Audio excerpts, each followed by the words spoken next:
Stop nyo po ang pautang business ni Nanay Leonie. Masama po kasi yun talaga. Masakit man pero may balik po yan kasi. Nagpapautang ka ba na may tubo? Hindi nga nagbabayad, itutubuan ko pa. Feeling ko may nagsabotad sa inyo. Feeling mo lang yon. Deserve you, deserve better. Easy lang, mabawi yan. Isang kembot mo lang. Oh, titiri. Maraming ba? kembot yun, nabawi ba? Bago ang lahat, mag-hello ka muna sa mga kabagang natin. Hello mga kabagang.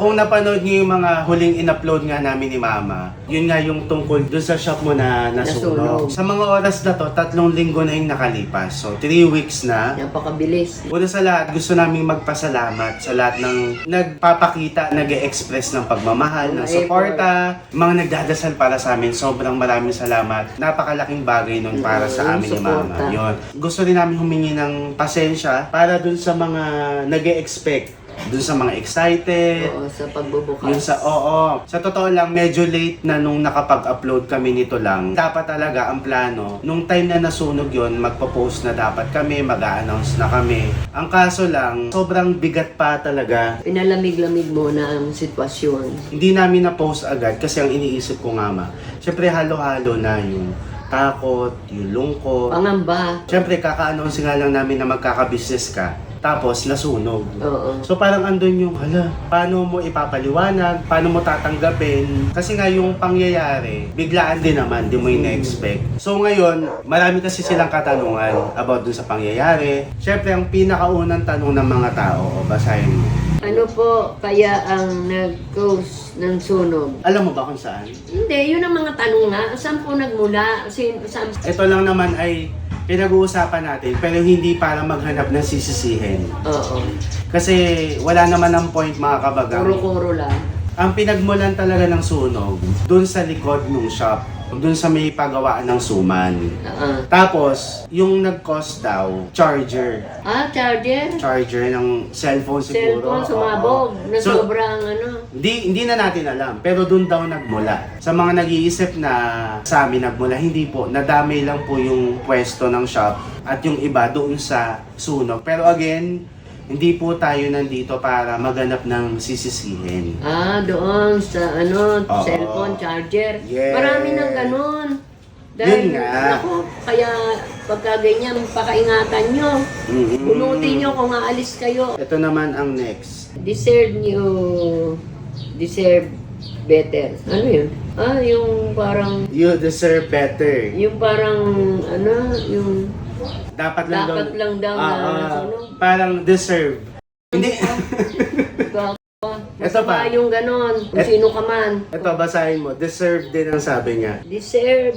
Hindi ko gets kasi sabi niya, deserve daw yon. Deserve daw natin. Kasi deserve natin ang better. Hindi ko alam kung... Kilala mo ba kami? Hindi, hindi ko alam sa comment. Hindi, yung deserve. You deserve better. Masama yan. Hindi, ito ang statement niya, kakaiba. Kaya nga, deserve you, deserve better. Yun nga. Pangit eh. Kahit nga saan man nangyayari ang mga sunog, natutulala ako. Baguhin mo ugali mo, wag ganyan. Magkaroon ka ng malasakit sa kapwa mo. Una, sa sarili mo. Wala kang malasakit sa sarili mo, kaya ka nakakapagsalita ng ganyan. Kasi kung mahal mo ang sarili mo, mahal mo ang kapaligiran mo. Di ka masaya na may umuunlad, na may pero, umasenso, na may kumbaga, gumaganda ang buhay. sana maisip nyo din na dun sa wishful thinking na, kung wishful thinking man na nag-iisip kayo ng hindi magandang pangyayari, madami po ako naapektuhan ng sunog. Oo. So, hindi lang po kami. So, hindi po talaga Kawawa. maganda. Oo. Naghahangad ng hindi maganda sa kapwa. Mm-mm. Pangit yan. Alisin nyo yan, kaya nagkakagulo na mundo, maraming demonyo. Hindi ko alam kung ma-i-inspire ako o ma-e-expire Hindi, sa... nanggigigil ako sa mga walang kapwa-tao. Isipin mo, hindi lang kami ang nasunugan. Mas marami yung naapektuhan ng sunog. Kaya yung mga binibitaw nyo rin ng salita, kasama yung mga ibang naapektuhan doon. Pangit. Namula ka patuloy ni Ganda. Deserve mo yan. deserve mo yan. So ito naman yung next. Hello po, Sir Lester. Advice ko po sa inyo sa panahon ngayon, marami po ang evil eye. Kaya mas okay po pag ipinost nyo na lang pagtapos na kasi mauudot po pag may evil eye. Thanks po. Oo, Evil. Ay, yung nag-ano nun, yung better, may evil eyes yan. Do not announce the good news until everything is sealed. Eh, anong masama doon? Ano yun, nauusog? Ang dami Ito nga pa. po. Ganyan kumilos ang evil eye. Kaya dapat wag i-announce lahat ng plano sa buhay. Totoo naman din yun. Kumbaga, wag mo munang i-share yung plano mo hanggat hindi pa siya okay.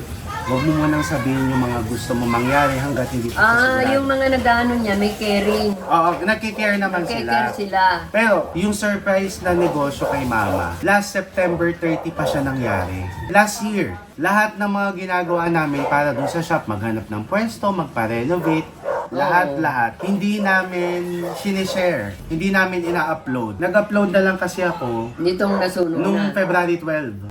Yung Kumbaga, yung September 30 na nangyari, in-upload ko February 12 Oo. Kasi nga, yun nga yung iniisip ko. Wag mo nang i-upload hanggat hindi pa okay ang lahat.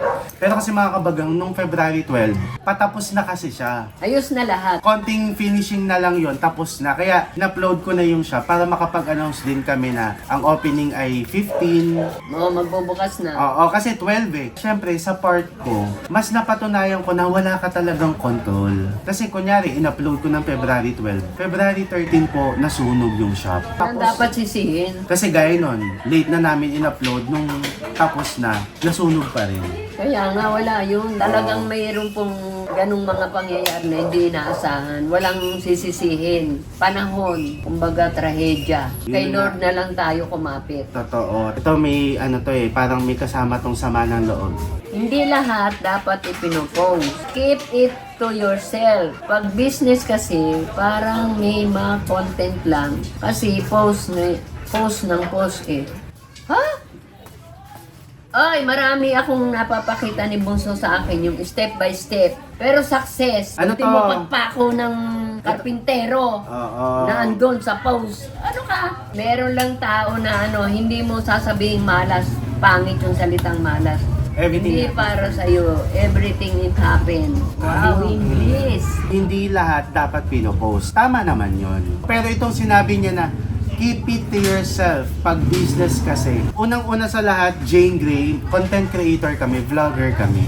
So talagang magko-content kami. At the same time, itong business, kailangan namin siyang i-post para makapag-invite kami ng customer. Oh, Ang gusto mo ba i-secret namin yung business? hindi walang pupunta. Paano kikita ang business? Oo. Ano kami, content creator ha? Step by step. Step by the step para sumakses. Ang dami na nagmamalasakit eh. Ang daming nagsasalita na sayang. hindi, May nandun naman. plano si Lord. Hindi, nandun naman na tayo. Sayang talaga. Oo, malaking pera ang napunta. Pero Pati ano kasi manugang yun ko, eh. pera ng manugang ko, nakapasok doon. At saka matagal-tagal din pinaayos. Ilang buwan. Oh. Oo. Masakit, pero kung meron kang pananalig sa Diyos, mababawas-bawasan yung ano mo. Dasal-dasal lang ha! Ito, comment ni Marian. Ito, nako, next time po, lapit kayo sa bombero at bayaran nyo na lang para ubusan ang property nyo para di na maapula ang apoy. Sayang naman ang naigastos nyo na pera.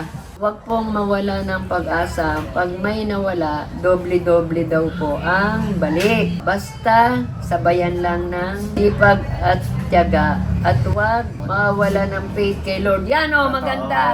Maganda pa yung sinabi mo, Marian. Yes, Basta na-appreciate. Marian, may magandang puso.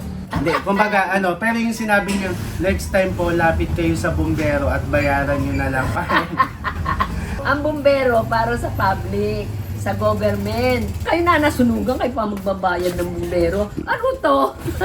Hindi, pero kumbaga, siguro Pero salamat, Marian. Ano yan, siguro nanghihinayang kasi siya. Oo. Pero yun na nga, explanation naman namin. Nalaman na lang namin na nasusunog siya nung nasusunog na siya. Yun, ang Doon na lang madalang nakarating, kaya doon kami nakapunta ni Oo. Kuya. Pero sabi nga ni Ma'am Marian, huwag mawawala ng faith. Pag-asa. Oo. So, yes naman po. Kahit Salamat. na-appreciate po namin yung words nyo. Ito, hindi ko alam kung anong punto niya dito, pero nabasa din daw kasi ito nila Ate Leia, nila Ate Joy. Oh. Alin? Please, Sabihan mo, mother mo, to advise, huwag magpatuloy ang pagpapautang ng pera. May tubo man o wala, focus na lang sa negosyong patas, idol. Hoy! Nagpapautang ka ba na may tubo? Anong tubo? Hindi nga nagbabayad, itutubuan ko pa. Hindi At yun saka nga. hindi, iisa na ang aking sa buhay. Hanggat nabubuhay ako, kung meron akong kaunting pera na dapat ipahiram at lalo nangangailangan, pahihiramin ko po. Basta may pera ako na sobra. De, tsaka yun na nga. Mahirap naman, bibili na ako ng bigas, papahiram ko pa sa kanya. Ay di ako ang nagutom. Lalo ako nagugutom. Kasi syempre, ngayon, ang dami na rin kasi akong naranasan sa buhay ko na to na nagpautang ako, nagpahiram ako, tumulong ako, garantor. Akala ko, yung jeans lang, yung itsura lang yung namamana. Minsan yung kasyungaan din pala kasi yung kasyungaan mo. Hoy! Hindi ako syunga. Ha? Meron lang. Ang tao, pagka wala kang awa, wala kang puso. Wow. Hindi. Ang ibig kong sabihin, akala ko yung itsura lang, yung jeans lang yung namamana sa magulang. Yung pala yung pagiging uto-uto din. Hindi uto-uto yun, tanga. Malasakit yun sa kapwa. Ang natutunan ko nga dun sa mga nangyari, kasi syempre, malalaking pera din yung tumakbo sa akin eh. Ayaw, Kasi- ibig sabihin, pa sa Diyos. Alam mo nyo, gusto ko lang i-shoutout lahat ng mga May utang, nagpapautang, nangungutang. Pag nangutang po kayo, matuto kayong magbayad. oo, kayo na yung mag-update sa Para mga... makakaulit kayo. Lalo na kapag hindi ka naman nahirapan mangutang dun sa tao. Tapos, Ay, sa akin nga eh. Nangutang, hindi nagbayad. Aba, umuulit. pinapaulit mo naman. Pinapaulit mo. Pero pinagsasabihan Hindi, ko na. pinapaulit mo. Kasi kako, Hindi, ang tanong ko, pinapaulit mo. minsan, Oh, yon ang sinasabi kong uto-uto. hindi uto-uto Hindi na yon. lang. Kasi kunyari ako, ilang beses na rin kasi ako. Kasi parang hindi sila nakakaahon kasi hindi sila marunong magbayad. ng Oo, utang. kumbaga, Oo, kapag maayos naman yung nagpahiram, magbayad kayo ng maayos. kahit pauti-uti. Oo, tsaka ano, kasi ngayon talaga kung sino pa Ay, kahit na hindi Ma- nagbabayad, di ako nagdadasal ng sama sa kapwa. minsan kasi ngayon, kung sino pa yung may utang, sila pa yung galit. Kumbaga parang kapag sisingilin mo na, parang ikaw pa yung may kasalanan. Tinatawanan ko lang po ang lahat. Pero yun na nga, ano lang din yun. Kumbaga para kay... May sinisingil ako pa sinigawan eh, o di ba? Saan ka? Para kay ma'am, ang sabi kasi nila ate, anong pinopoint niya dun sa comment niya na dahil ba nagpapautang ka, kaya yun yung kinalabasan na sunugan ka? Ha? Parang yun kasi yung sabi nila ate. Kasi ngayon, ang natutunan ko lang sa buhay ma, kapag may manghiram sa'yo, ang ipahiram mo, yung kaya mo na amount na pwedeng hindi mo na singilin. Siyempre. Alam nga na may pautang ko lahat ng pambili ng Hindi, kunyari, tabako. hindi. Hindi nga ngayon, kunyari, may manghiram, may lalapit sa'yo. Kunyari, ang gusto nilang hiramin, ganito. Tapos iniisip mo parang malaki masyado, baka hindi magbayad. Ang gawin mo na lang, abutan mo na lang sila nung tulong na kung hindi man nila mabalik or mabayaran. Okay, ito sabi niya rin, stop nyo po ang pautang business ni Nanay Leonie. Masama po kasi yun talaga, masakit man pero may balik po yan kasi. So, sino so? Si Zides. Oy, si Sides, wala akong business. Lalo pagpapautang, hindi ko pinangarap yan. Sinasabi niya na kaya ka nasunugan kasi yun yung balik sa mga pinapautang mo. Wala nga akong business ng pagpapautang. Ang kulit mo. Wala akong business. Mula sa hapon, hindi ako nag-business. Pero ng nagpapautang ka. Nagpapahiram ako sa mga taong alam kong talagang lumalapit lang kasi walang-wala. Pero para Hindi yung lang- negosyo. Para maging malinaw, hindi po yun ginagawang negosyo. Talaga nagpapahiram kasi may Ang negosyo, yung pangangailangan. talagang yun ay kinabubuhay Oo. nila. Yun, Tsaka- yung mga Bombay, 5-6. Kasi kung nanonood kayo talaga sa amin. Pilipina po ako, hindi ako Bombay. Alam mo, comedy ka talaga. Hindi, kung nakasubaybay kayo sa amin, marami pong napautang si mama at karamihan hindi nagbabayad. So, paano mo siya masasabi? Okay lang, sige lang. Hindi mo siya matatawag na business kasi Oo, walang tubo. At saka hindi ko ano yung business. hindi naman Grace, uwi ka na? Apo. Ingat! Hindi, parang sinasabi niya kasi na kaya nasunog yung shop mo dahil sa mga pinapautang mo. Pero para lang hindi nga po siya nababayaran. So, hindi mo rin masasabi. At wala akong negosyo, ang kulit. O, ito na lang. Oh. Hello, naghahanap pa din ba kayo ng pwesto? Try nyo po sa Maylor's Plaza. Meron po doon available.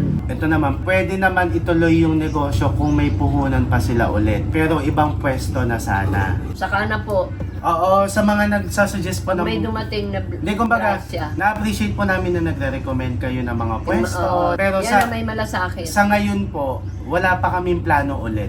Wala Kasi pa po. medyo malaki po talaga yung naging impact sa amin. At the same time, hindi po ganun kadali Oo. mag-put up ng negosyo. Tapos ito, nabasahin mo to. Hindi yung negosyo ang problema. Baka sinadya po. Sino namang sasadyain nun? Tapos ito pa, Bakit kaya ang pwesto lang nila ang nasunog? Ha? siyempre baka hindi pa nila nakita yung kabuuan Oo. nung time na to. Pero yun nga, hindi lang po yung shop namin yung nasunog. Marami po, buong paligid Bahay. po. Pero kumbaga yung shop, again, nadamay lang. Panghuli nga yung shop Kaya eh. kung makikita nyo, hindi masyadong dito sa harap ba, yung bungad, Panghuli yung shop. yung shop yung huling nadamay. Kaya ang iniisip na lang namin, baka hindi pa talaga ito ang oras. Ito, basahin mo. Hala, sayang mga gastos. Sayang man, ang walang nadisgrasya, walang namatay, walang nasawi, walang napahamak, kundi mga gamit lang. Ayun, masakit man ay talagang Hindi, ganun. ano talaga, masakit talaga, sayang talaga. Easy lang. Mabawi yan. Isang kembot mo lang. Ha? Kay kembot ako, mababawi na? Sige nga, kumembot ka nga. Ay! Kumembot ka, baka mabawi, dali. Kumembot ka na. Oh. Chichiri, chichiri, chichiri, chichiri. Oh, Isa nga nabawi lang eh. na. Oh, nabawi ba? Maraming kembot yun, nabawi ba? Napatawa mo lang kami. Oo. Pero yun na nga, hindi po ganun kadali kasi ito yung misconception sa ating vlogger. Akala nila sobrang dami natin pera. Ay, salamat. Pero maganda naman yun, gusto din namin yun kasi sino bang may ayaw. Pero kumbaga, ano lang kami, sapat lang na pamumuhay. Wala eh. Di pa tayo nananalo sa loto.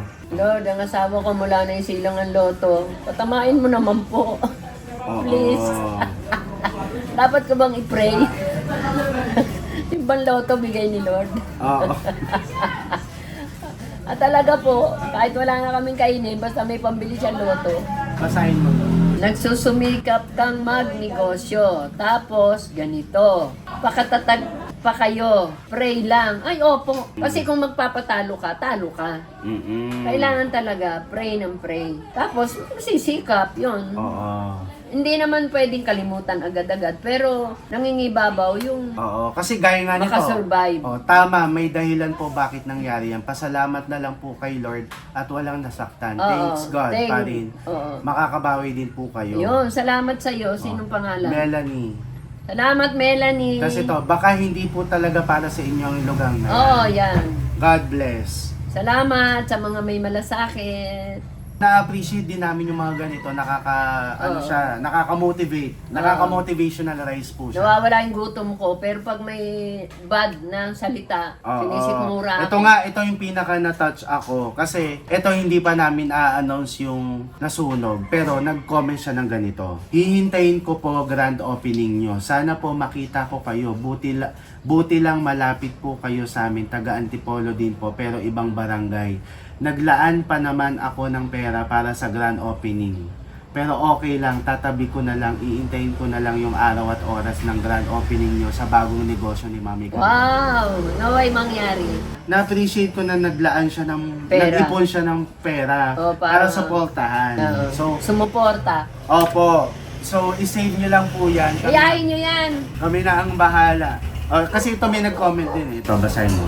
Feeling ko may nagsabotage sa inyo. Ito pa.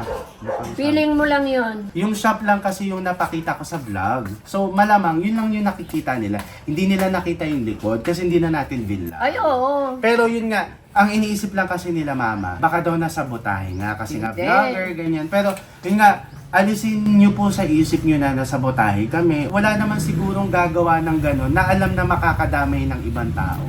Kasi ito may nag-comment din, You are from Antipolo and never you gave any mention of Our Lady of Antipolo. Puro pera-pera at mga gimmicks. Lindy C. 2033. Kung nanonood ka sa amin, hindi mo to masasabi. Kasi una sa lahat, every time na magagawi kami sa lugar na yon, na nagbablog kami, dumadaan kami sa simbahan. Everyday ako. Mahirap nang sabihin sa iba, sabihin mo ang yabang ko. O gumigising ako ng madaling araw para manalangin. Hindi lang sa sarili kong pamilya. Pangkalahatan. Alam ni Lord, umpisan ko, buong mundo, buong maraming bansa, kasama ang bansang Pilipinas. Ay, pare, tumakbo ka na kayang presidente. Hindi! Para malaman nyo, hindi ako nakakalimutan. Hindi, tumakbo ka na kang presidente. Every day. Gusto mo maging presidente na lang? Hindi. Kasi hindi nag-succeed yung business mo? Gusto ko masaya lagi. Pangit na magpapakalungkot pa. Gusto ko everyday masaya, hindi lang ako. Lahat. Sayin mo, Sabi nga nila, may anting-anting ako.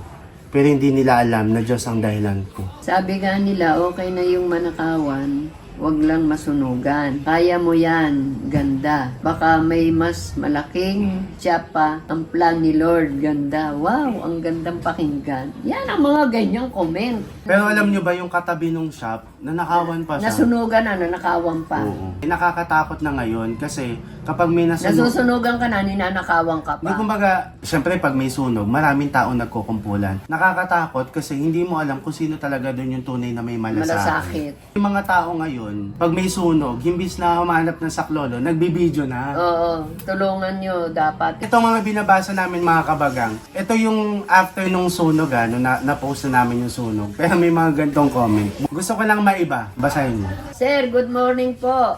Pwede po bang makahingi ng tulong kahit 20k lang? Ha? Pumunta ka dito, baka pambili ng bigas, abutan pa kita. Yung 20k, saan ako kukuha mo? Sinadya, sinunog, para lang sa content. Lesson learned, lalo na sa pagmumura ni nanay. Ang tanda na di pa magandang influence sa mga kabataang nanonood. Yung ibang mga kabataan natutuwa pa sa akin, sabi ko, wag ganon. Hindi, pero- pag ako nabibigla, hindi ko sinasadya. Sorry po! Hindi. Sinadya daw nating sunugin yung siya para may ma-vlog tayo. Oy, tingin mo magandang magbiro ka ng ganyan na manununog ka, na makakapinsala ka sa tao? Ano? Para lang sa content. Trabaho Hindi naman. yun ng mga walang utak. Paghihirapan namin yung shop bunuin para sunugin. Kung alam nyo lang, mas malaki pa yung gastos sa pagpapagawa ng shop kaysa sa kinikita sa paggawa ng content. Sana okay ka lang. Hindi yan okay. What's your plan po? Itutuloy ninyo pa rin ba ang negosyo? Excited pa naman si Mami Ganda sa negosyo niya. Malapit na sanang matapos. Ikaw personally, anong plano mo? Wala pa, sarado pa utak ko. Hindi, wala ka talagang plano. Wala, ang ipinipray ko lagi, makarecover, lalo na si Bunso. Hindi tayo. Oo, family. Lahat. Pati manugang ko, anak ko, lahat. Makarecover kami sa nangyaring sunog. Pati mga naapektuhan, tulungan ni Lord. Makabangon, makapagsimulang muli. Dahil may negosyo yun yung mga Hindi, tsaka yung nasunog. iba bahay ata yung nasunog. Oo, basta maka-recover, magkaroon ng pananalig sa Diyos na malampasan ang mga nangyaring Hindi rin kasi ganun kadali yung mga nailabas talaga. malaking So, Pera. pagdating sa plan, sa totoo lang sa mga moment na to mga kabagang. wala pa. Wala pa. Pero yun nga, pagdating dito sa negosyo ni Mama, Wala yun muna. yung pinakamasakit na hindi siya natuloy kung kailan nandun na. Ito na oh, abot kamay mo na. Tapos na. Pero yun nga, Kapit lang kay Lord. mas ano kami ngayon, mas tinitibayan namin yung faith. Nakatingin talaga kami sa plano niya. Kung ano yung plano niya sa amin. Kung saan niya kami dadalhin. At ayun nga, at the end of the day, nagbasa man kami ng mga comments na hindi maganda din or nakakatawa. Ang moral lesson lang dito mga kabagang, sa ating lahat, Mag-ingat. is mas pahalaga natin yung buhay ng mga tao na nakapaligid sa atin. At higit sa lahat, maging mabuti tayo sa kapwa natin. Maging mabuti tayong Oo. tao. Walang bayad ang pagiging mabuti. Huwag tayo maghahangad ng ikakasama ng Huwag kapwa tayong natin. magangad ng masama sa kapwa. Yes. Bilang natatanong niya tayo ng plano, ang plano talaga namin ngayon mga kabagang is mag-focus talaga sa well-being namin, sa kalusugan nila mama at papa. Yun, Buong pamilya, buong kalahatan. na tuloy lang ang buhay, Oo. di ba? Sa mga ganito mga pagkakataon, mas na-appreciate natin yung value ng pamilya. Kasi syempre, ang sandigan mo lang naman sa buhay ay yung pamilya mo. Pamilya mo. Tuloy lang ang buhay. So, Oo. hindi ka pwedeng magpatalo sa mga hindi magagandang nangyayari sa buhay mo. Bagkos, Gamitin mo yan lahat para tumibay at lumakas ka. bukod doon, syempre, meron ka pang pwedeng isang gamitin. Ano? Itong power cells. Gamitin, matagal ko nang ginagamit ito. Oo nga. Iniinom ko to. Kaya Sabihin. lalo akong tumitibay, lalo akong lumalakas. Malaking bagay sa katawan ko to talaga. Bilang kaming pamilya, sandigan namin ang bawat isa. Itong power cells kasi is malaking bagay para Oo. sa Nagbibigay ng lakas. ng immune system. Oo. Ang tibay, yung lakas. Yung, Oo. ano. Kasi itong power cells, herbal medicine siya. So, Oo. safe siyang Hindi inumin. delikado. Ang mga ingredients din kasi nito, mga organic. Oo. Garlic cloves, cayenne pepper, mustard seed powder, at cinnamon barks. Yung mga ingredients na yon, yun yung tumutulong sa cells ng katawan natin para mas maging healthy tas makapag-produce ng energy at power. Kasi yun yung makakatulong para maging malakas yung immune system, para makaiwas tayo sa sakit, mas maging matibay tayo sa araw-araw. Maganda po ito sa mga blood circulation, blood pressure. Marami, sa kidney, Oo. sa lahat. At syempre, kung nakita nyo rin yung pinost namin yung nakaraan, mamimigay kami ng power cells sa mga kabagang. Oo. So, mamimili kami ng 3 bibigyan. Bawat isang box, meron siyang 100 pieces. Good na siya for 3 months. Kung isang tao, hindi naman pwedeng kami lang ang maging matibay at malakas sa Oo. hamon ng buhay. I-share Dapat kayo namin. din. Ang kailangan nyo lang gawin, i-share nyo tong video, i-like nyo, i-follow nyo kami. Tapos, i-comment nyo dito sa post na to kung bakit kayo yung sandigan ng pamilya nyo. Oo. At kung bakit gusto nyo ma-receive. Kasi gusto namin yung makaka-receive talaga, yung talagang Yung sandigan. kailangan. Oo. Oo. Pwede rin naman gusto nyo, ibigay nyo sa parents nyo, ganyan. Kasi Oo, maganda basta talaga siya. meron. Kami na bahala mag-send sa inyo Oo. nitong power cell. Ngayon, uminom tayo. Pero ito, iniinom to na may laman ng tiyan na. Ako muna. Ako naman. Para lang matapos tong video, yun nga, wala kaming ibang way, hindi para balikan yung nangyaring hindi maganda. Pero gaya nito, nakikita nyo, tuloy lang tayo sa pagsusumikap sa buhay. Ang main goal lang din talaga ng video na to is i-remind ang lahat na hindi natatapos ang buhay sa isang masamang pangyayari. Maraming salamat sa mga taong nagpaparamdam ng pagmamahal at suporta sa amin. At huwag po kayong mag-alala kasi na-appreciate po namin yan. At syempre, ngayon lang to mga kabagang. Alam namin na namimiss nyo ng tumawa. So papasihin ulit namin kayo. So maraming salamat mga kabagang. Salamat po. Naway pagpalain po tayong lahat ni Lord.